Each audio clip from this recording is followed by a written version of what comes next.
सनातन क्या है? आत्मा सनातन। सनातनी कौन है? जो आत्मा की खोज के रास्ते पे चल रहा है वो सनातन। आत्मा की खोज का जो विज्ञान बतलाता है वो सनातन धर्म है जी, हैं जी, एकदम। ये गुरु महाराज ने साफ साफ लिखा। बहुत नाराजगी है मुसलमानों से कि यार तुम्हारा इतना अच्छा धर्म है, एक से एक सूफी संत तुम्हारे यहां हुए, बीबी राबिया, रूमी साहब, हसन बसरी, निजामुद्दीन औलिया, मोइनुद्दीन चिश्ती। तुम क्यों नहीं इनकी कहानियां लोगों को सुनाते हो? कौन? औरंगजेब। तुम्हारे चाचा हैं। हमारे बड़े सारे मुसलमान दोस्त का होली नहीं खेलेंगे। क्यों नहीं खेलेंगे? क्यों, क्या हुआ? तुम नहीं चाहते तुम्हारी जिंदगी कलरफुल हो, हमेशा ब्लैक एंड व्हाइट रहे? क्या दिक्कत है? नहीं ऐसे ही। अबे क्या दिक्कत है? नहीं वो रंग लगा लेंगे तो जन्नत में दिक्कत हो जाएगी। जन्नत जा रहे हो क्या? जय हिंद फ्रेंड्स। गुरुदेव भगवान के चरणों में सादर चरण स्पर्श, सादर वंदन, और आप सभी लोगों को सहृदय से बहुत बहुत धन्यवाद। तो पिछले अध्याय में आपने देखा संस्कार ही शरीर का निर्माण करता है,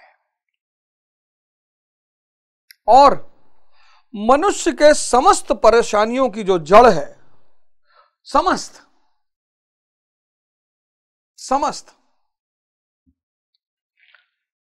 मनुष्य के समस्त परेशानियों की जो जड़ है वो है अविद्या, इग्नोरेंस।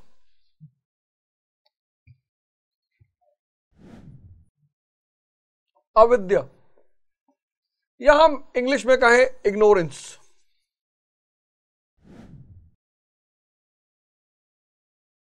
तो बचपन में हमको लगता था कि पेंसिल के छिलके को अगर एक कटोरी दूध में रात भर भिगो के छोड़ दिया जाए तो सुबह वो इरेजर बन जाता है। यह हमारा बचपन की फिलॉसफी थी, बचपन की, कि पेंसिल का छिलका अगर एक कटोरी दूध में डालकर रात भर छोड़ दिया जाए तो सुबह इरेजर बन जाता है। इस चक्कर में कई लोग मार खाए, हम भी खाए। जवानी में लगता है कि बस विपरीत सेक्स के अलावा, मतलब शारीरिक सुख के अलावा कोई सुख ही नहीं, सारा सुख सिर्फ शरीर है। हमें यह एहसास नहीं हो पाता, हम अपने सामने बुजुर्गों को नहीं देख पाते। बुद्ध ने साफ साफ, बुद्ध का पूरा दर्शन देखने पर टिका हुआ है। पता नहीं उन्होंने देखा था कि नहीं देखा था, लेकिन अंतर्दृष्टि उनकी बड़ी स्ट्रांग थी।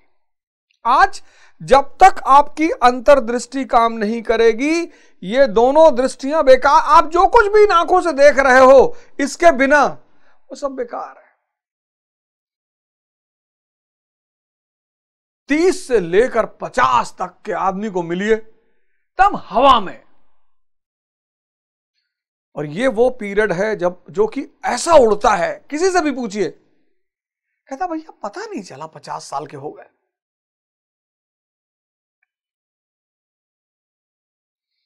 तो बुद्ध ने, इसलिए बुद्ध ने बुढ़े को देखा, बुजुर्ग को देखा। इंद्रिय सुख गायब, इंद्रिय निष्क्रिय, इंद्रिय निष्क्रिय।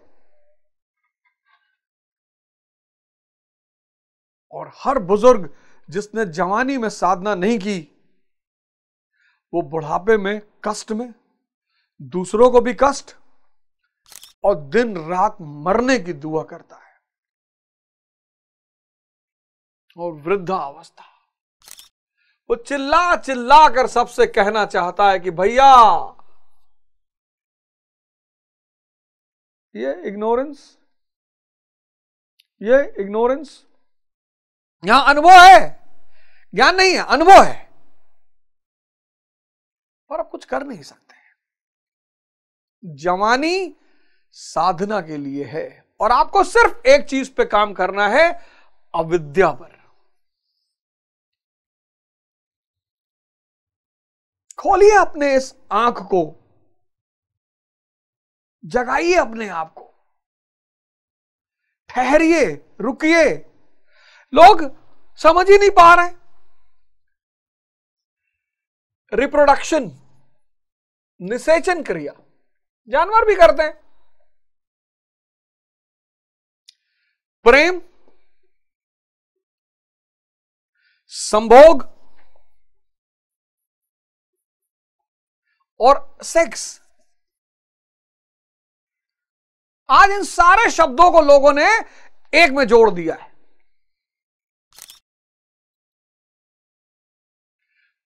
प्रेम मतलब सेक्स, सेक्स मतलब प्रेम। आज रिप्रोडक्शन मतलब संभोग।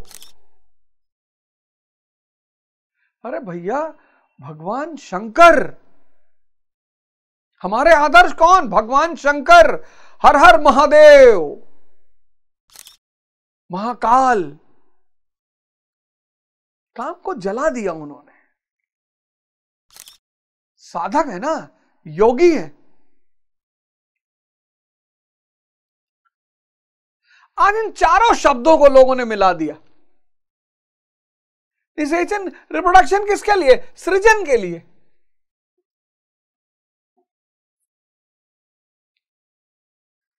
सृजन, क्रिएशन, संतति।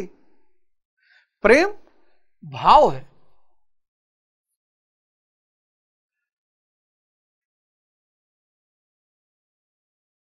और भाव बहुत ताकतवर चीज है। और कहा जाता है, भजन है, भाव के भूखे हैं भगवान। यह भाव है, इसका इससे क्या लेना देना? संभोग, इसी पे चर्चा करने जा रहा हूं पढ़ाई वढ़ाई में। इन चारों विषयों पर चर्चा करने जा रहा हूं पढ़ाई वढ़ाई में। जो पढ़ाई वढ़ाई का कोर्स चलता है रात में शाम को 7 बजे वाला, पॉलिटी,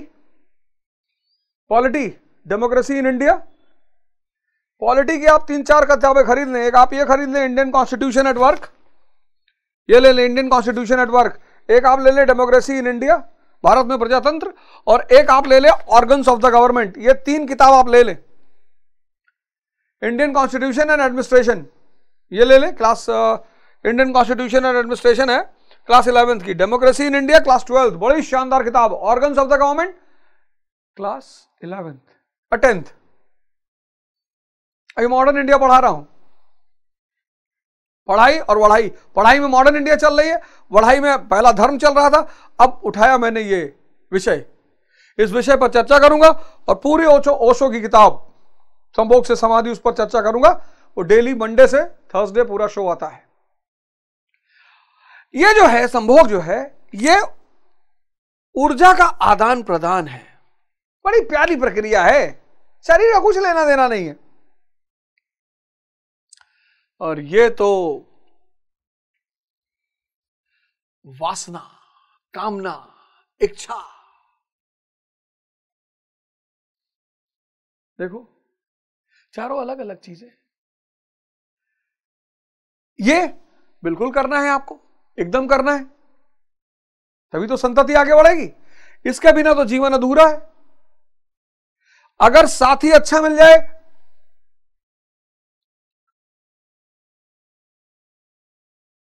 तो आपका भी उत्थान करवा दे, अपना भी कर ले। शिव और पार्वती, इसकी जरूरत ही क्या है?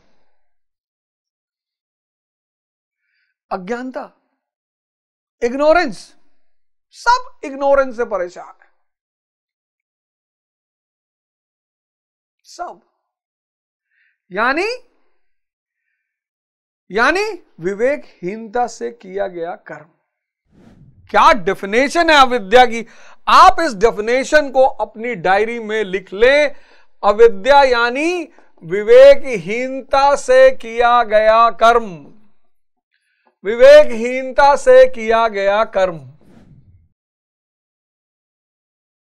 इंफॉर्मेशनहीनता से नहीं, विवेकहीनता से। अविद्या यानी विवेकहीनता से किया गया कर्म। अब विवेक कौन पैदा करेगा? ध्यान। कोई स्कूल ही नहीं दुनिया में जो विवेक जिंदा करवा दे, है ही नहीं। कोई दुनिया में स्कूल ही नहीं है जो विवेक पैदा करवा दे। ये पूरा परमात्मा की मोनोपोली है, गुरु की मोनोपोली है। कुछ चीजें हैं जो गुरु और परमात्मा ने अपने हाथ में पूरी तरह से, नहीं तो ये संत महात्मा जो आश्रम में रहते हैं, कौन जाए इनके पास और क्यों जाए? लेकिन कुछ तो है इनके पास, कुछ अद्भुत है इनके पास, कुछ ऐसा है इनके पास जो बड़े से बड़ा, अमीर से अमीर।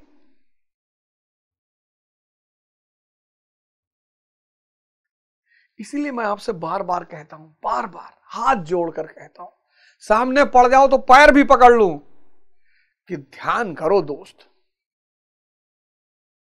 मैं बार बार कहता हूं, तुमसे बुरी स्थिति मेरी थी, बार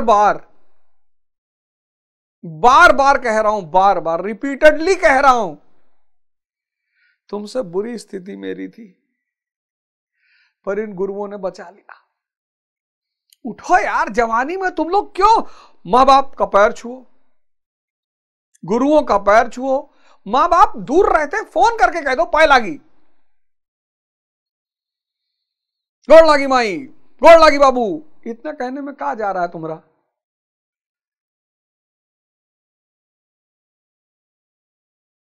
हाय बाय टाय।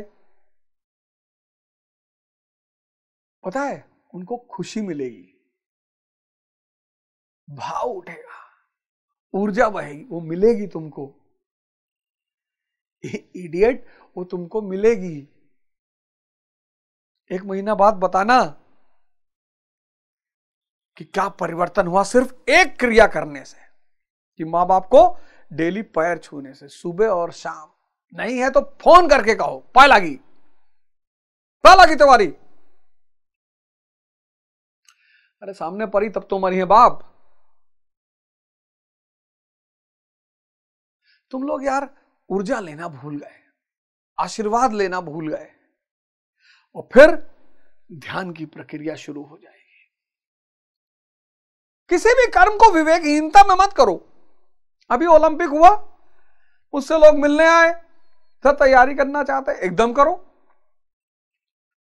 पढ़ाई करने आओगे, तैयारी करने? नहीं सर तैयारी करने। हाँ, मैंने कहा पढ़ाई तो यहां बहुत सारी कोचिंग, कहीं जाकर पढ़ लो। तैयारी कर रहे हो, करोगे? हाँ। बताओ पहला मॉडर्न ओलंपिक क्या कब हुआ? कितनी बार भारत हॉकी में ओलंपिक में गोल्ड जीता?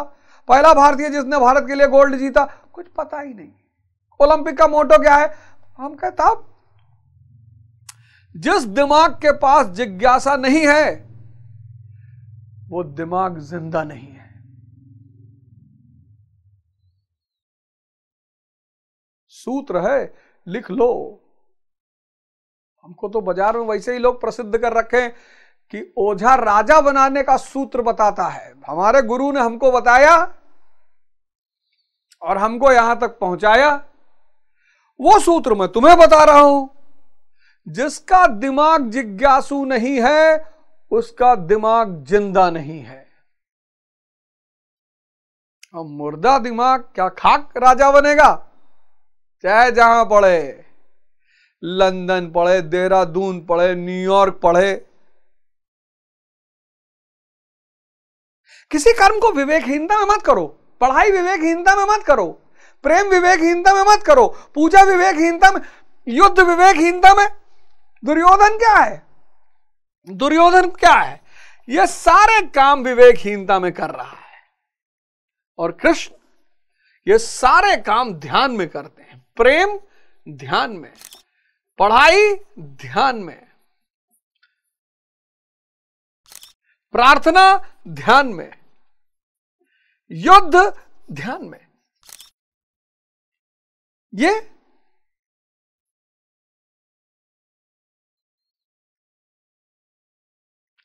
सब कुछ होते हुए, जिंदगी भर रोया, सब कुछ होते हुए ऐसे लोगों से मैं मिलता हूं तो कहता हूं दुर्योधन सिंड्रोम।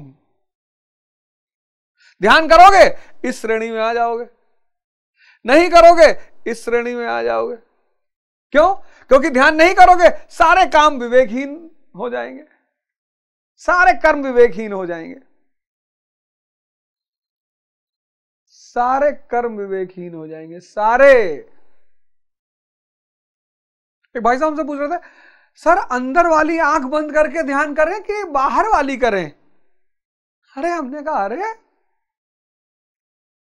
तुम दो तरीके से आंख बंद करते हो, अंदर भी करते हो क्या बंद?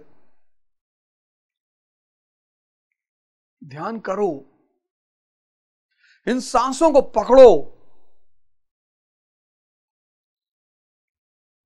ये तुम्हारी सांसें चल रही, करामाती सांसें हैं ये, जादुई मिरेकल। बैठ जाओ, आज 2 मिनट करा ही दूं, बैठ जाओ, आंख बंद करो और बैठ जाओ। पूरी सांस नाभि तक जानी चाहिए।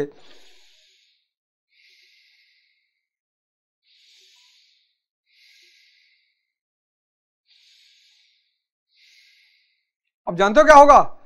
सांस को देखो, शरीर ढीला हो जा रहा है, होने दो, शरीर टाइट मत करो, सांस को देखो। जब सांस देखोगे ना, विचार रुक जाएंगे, मन हल्का हो जाएगा। सांसों को देखो, सांसों को, दोनों पैरेलली नहीं चल सकते। यह फॉर्मूला बड़ा प्यारा है, सांस और विचार दोनों पैरेलल नहीं चलेंगे। सांस रोको जरा, सांस रोको, अब विचार करो, सांस रोक के विचार करो, सांस रोक के विचार करो। यही जादू है। दोनों पैरेलली नहीं चलेंगे, या तो सांस चलेगी या विचार चलेंगे। तो अगर सांस को भूलना है तो विचार पर ध्यान दो, और अगर विचार को भूलना है तो सांस पर ध्यान दो। जब तुम सांस पर ध्यान दोगे, कुछ पल के लिए तुम्हारा मन विचार शून्य होगा, हल्का होगा, ये नसें हल्की होंगी, ये मन हल्का होगा, आनंद आएगा। 10 मिनट से शुरू करो, खुद ही पहुंचोगे 1 घंटे तक।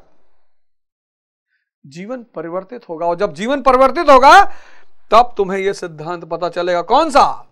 ये नैनम छिंदांत शास्त्राणि नैनम दहाति पावका न चैनम क्लेदायन्ते उपाओ न शोष्यति मारुता। आत्मा को जानने के बाद कोई बचा ही नहीं। आत्मा को कोई डिफाइन ही नहीं कर पाया, क्योंकि जो खोजने गया था, हेरत हेरत हे सखी मैं ही रहा हेराए। जो भी आत्मा को खोजने निकला वो खो गया।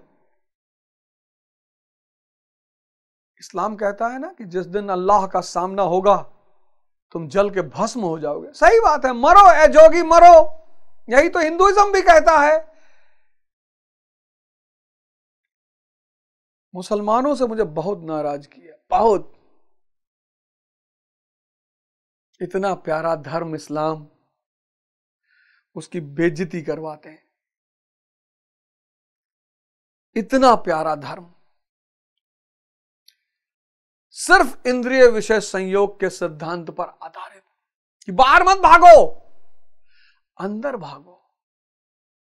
अर्शहुल ताला कल्बे मोमिन, तुम्हारे कल्ब में अल्लाह बैठा हुआ है, उससे मिलो,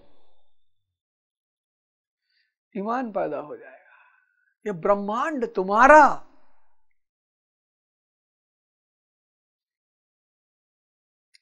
मुसलमान गरीब हो ही नहीं सकता, मुसलमान अज्ञानी हो ही नहीं सकता, मुसलमान हत्यारा हो ही नहीं सकता। बहुत नाराजगी है मुसलमानों से कि यार तुम्हारा इतना अच्छा धर्म है, एक से एक सूफी संत तुम्हारे यहां हुए, बीबी राबिया, रूमी साहब,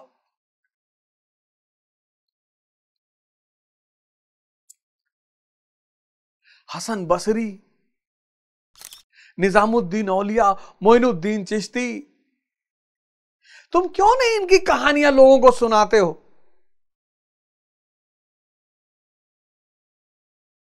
कौन? औरंगजेब। तुम्हारे चाचा हैं औरंगजेब।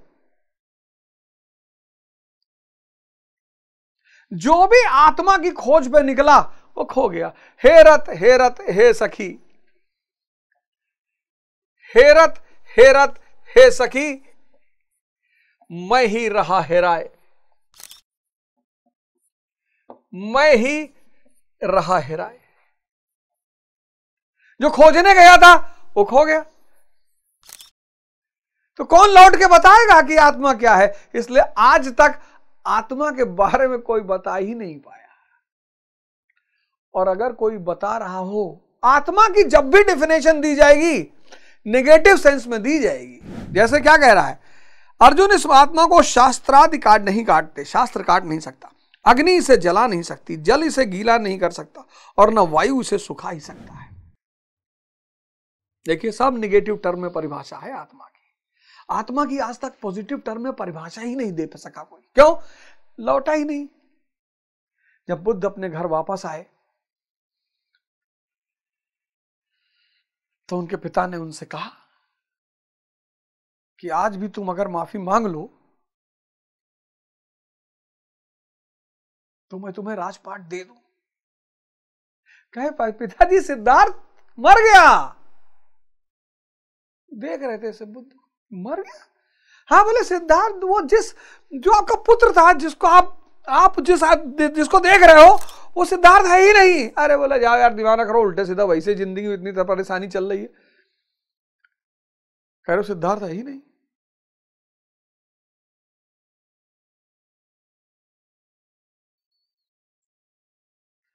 उठो जवानों, देश की वसुंधरा पुकारती, देश है पुकारता, पुकारती मां भारती।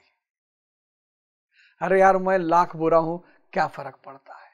तुमको तो सही बात बता रहा हूं, हैं? तुम तो जागो, तुम तो उठो, तुम तो अपना जीवन बदलो। आत्मा को कोई आज तक डिफाइन कर ही नहीं पाया, कोई नहीं कर पाया। क्यों? इसलिए जो भी खोजने निकला, दो नमक के पुतले समुद्र में उतरे कि हम इसकी गहराई नाप कर आएंगे। नमक के पुतले मिल गए समंदर में, समंदर ही हो गए।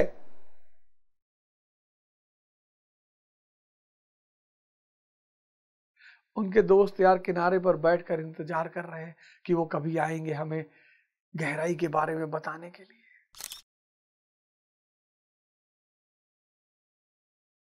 23वां श्लोक, आत्मा अविनाशी, अविनाशी। सबसे बड़ी बात पता है आत्मा के संबंध में, जो सबसे बड़ी बात है, ये जो संसार आप देखते हो इन दो आंखों से,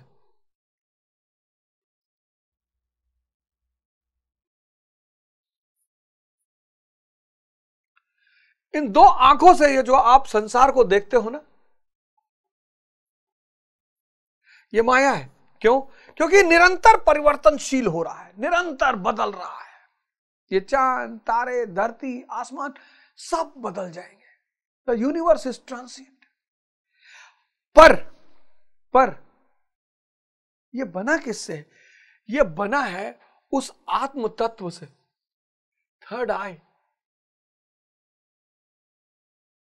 ये जो थर्ड आई है, ये दोनों आंखें सिर्फ मैटर को देख पाती हैं। इन रूपों में वो जो अरूप है वो बस ये आंख देख सकती है, और कोई देख ही नहीं सकता। और एक बार ये आंख खुली फिर तो आदमी बावरा हो जाता है। जैसे बैजू बावरा हो गया था, ऐसे हर व्यक्ति बावरा हो जाता है। फिर तो अरे ऐसी लागी लगन, मीरा हो गई मगन, ऐसी लागी लगन मीरा हो गई मगन, वो तो गली गली हरि गुन गाने लगी, महलों में पली बन के जोगन चली, मीरा गोविंद गोपाल गाने लगी, ऐसी लागी लगन। ये आंख खुली तो इस आसमान के उस पार दिखाई पड़ने लगता है। तुम कहोगे कि मास्टर तुमको दिखाई पड़ा? हेरत हेरत हे सखी मैं ही रहा है रहे। अब इसीलिए आत्मा, कोई भी विज्ञान जब अपनी उपलब्धि की, और विज्ञान कभी चरमोत्कर्ष पर पहुंचेगा ही नहीं, खोज जारी रहेगी, क्योंकि जिन चीजों को वो खोज रहा है, जो इन दो आंखों से दिखाई पड़ रही है, वो अरूप है, वो सिर्फ यहां एक इंस्ट्रूमेंट लगा है बस। क्या गजब व्यवस्था है मालिक की। 24वें श्लोक में भगवान कहते हैं, अच्छदो अयम दाहयो अयम क्लेद अशोष्य एवं च नित्य सर्वगता स्थाणुर चलो अयम सनातन। यह आत्मा अछेद्य है, इसे छेदा नहीं जा सकता, या अदाह है, इसे जलाया नहीं जा सकता, या अक्लेग है, इसे गीला नहीं किया जा सकता, आकाश इसे अपने में समाहित नहीं कर सकता। यह आत्मा निसंदेह अशोष्य सर्वव्यापक अचल स्थिर रहने वाला और सनातन है। यानी सनातन कौन है? आत्मा।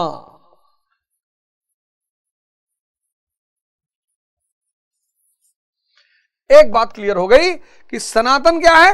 आत्मा।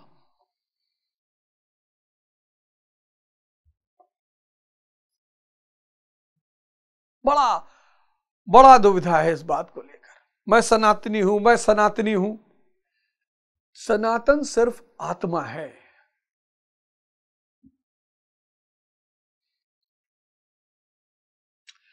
सनातन जो है वो सिर्फ आत्मा है, और जो आत्मा की खोज करते हैं वो सनातनी है।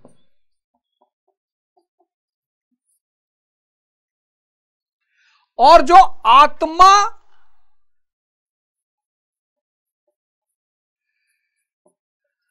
की खोज का विज्ञान है वो सनातन धर्म है। आत्मा सनातन है।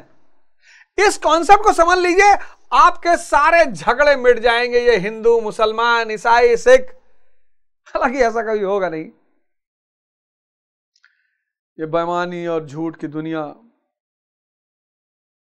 बड़ा प्यारा गाना था वो, पुराना एक गाना था, ये ख्वाबों ख्यालों की दुनिया, ये दुनिया अगर मिल भी जाए तो क्या है। बहुत प्यारा गाना, बहुत प्यारा। अभी सेशन के बाद उस गाने को सुनिएगा। सनातन क्या है? आत्मा सनातन है। सनातनी कौन है? जो आत्मा की खोज के रास्ते पे चल रहा है वो सनातनी है। आत्मा की खोज का जो विज्ञान बतलाता है वो सनातन धर्म है। हैं जी, हैं जी, एकदम। ये गुरु महाराज ने साफ साफ लिखा। इस विज्ञान को प्रदर्शित कौन करता है? तत्वदर्शी। सारे वर्ड गुरु महाराज ने इसमें दिखाए। तत्वदर्शी, जिसने साक्षात दर्शन किया। भगवान श्री कृष्ण, कृष्ण एक परंपरा है भारत में। भगवान श्री कृष्ण से लेकर महाराज अड़गड़ानंद,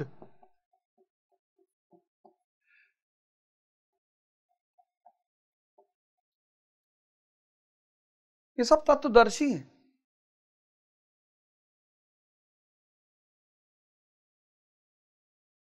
इसके अतिरिक्त जो भी है वो सब क्या है? कुरीतियां हैं।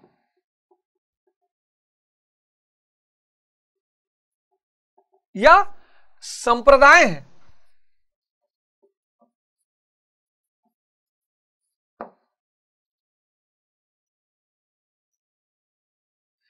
और अर्जुन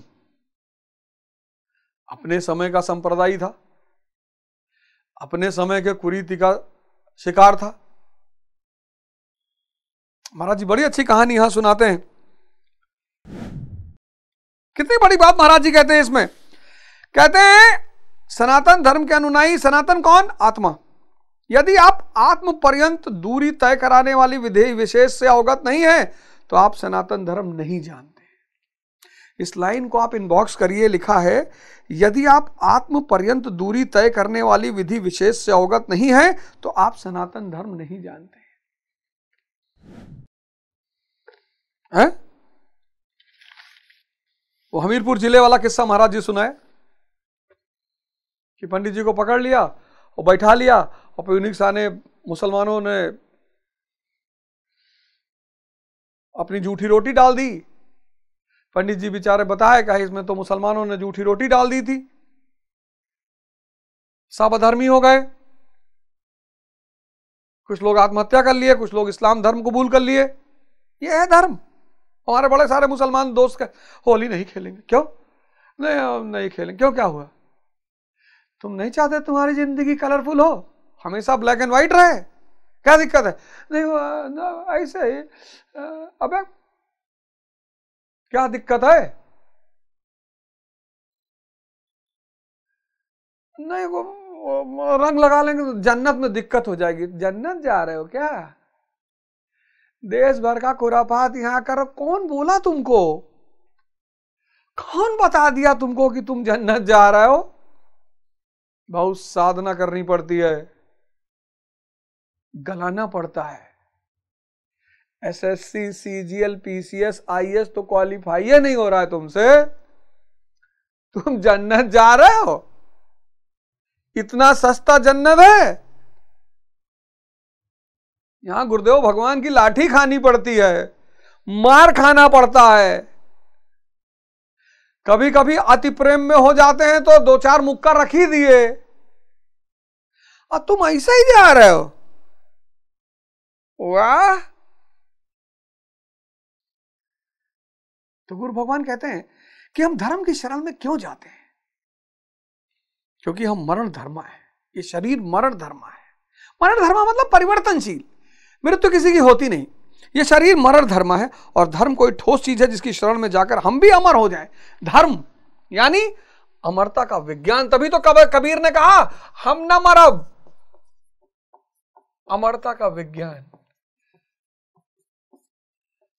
आदमी पैदा किस पे होता है? शरीर पर। लेकिन अगर उसने सनातन को अपनाया और आत्मा को जाना, अमर हो गया वो। तभी तो कबीर ने कहा हम ना मरब, मरिए संसारा। कितनी प्यारी चीज है धर्म। तुम्हें नियम से बांधती है, सुबह 4 बजे उठाती है, ध्यान कराती है, साधना कराती है, एक्सरसाइज कराती है, उच्च विचार देती है। क्या कहती है तुमसे? धर्म की विजय हो, अधर्म का विनाश हो, प्राणियों में सद्भावना हो, विश्व का कल्याण हो। यह सिर्फ वही आदमी कह सकता है जो अंदर से धार्मिक हो।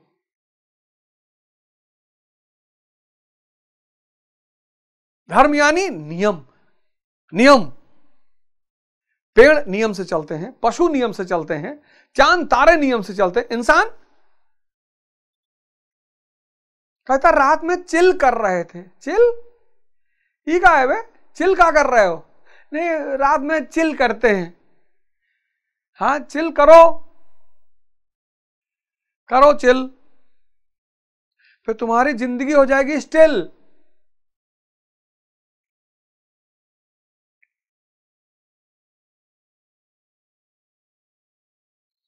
फिर तुम्हारे जीवन का बैलेंस शीट हो जाएगा नील।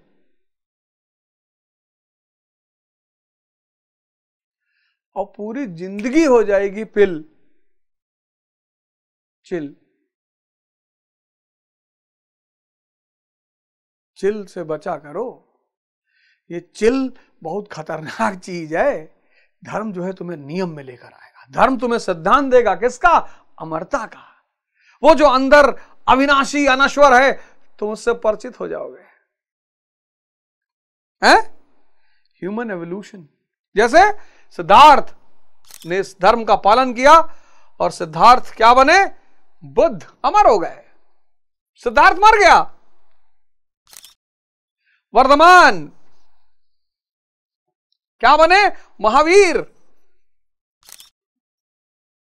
नरेंद्र क्या बने? विवेकानंद।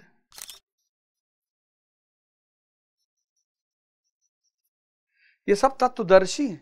ये सब मर गए सब, लेकिन ये मरने से पहले मरे और ये अपनी आत्मा पर आ गए, अमर हो गए। बस यही विज्ञान, ये किताब, भगवत गीता, यथार्थ गीता, कुरान, बाइबल, आदि ग्रंथ, सब में यही सिद्धांत लिखा हुआ है। सब में इतना बड़ा सिद्धांत, सब में। क्या भगवत गीता, क्या बाइबल, क्या कुरान, क्या आदि ग्रंथ, सब में।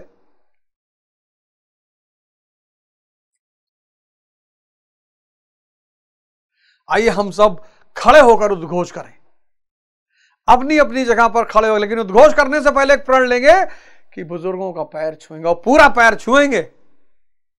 कम से कम मां बाप, गुरु, इनसे भावना बहेगी, भावना बहेगी, भावना, वाइब्रेशन, मजा आएगा तुमको। वेस्ट का विज्ञान सीख लो, साइंस एंड टेक्नोलॉजी। बाकी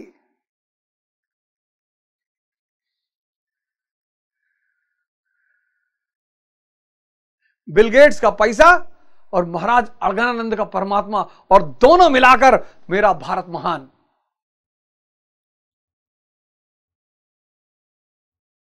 आशीर्वाद लेना है सबको। तो हम सब खड़े होकर उद्घोष करेंगे, धर्म की विजय हो, अधर्म का विनाश हो, प्राणियों में सद्भावना हो, विश्व का कल्याण हो। जय हिंद, जय भारत।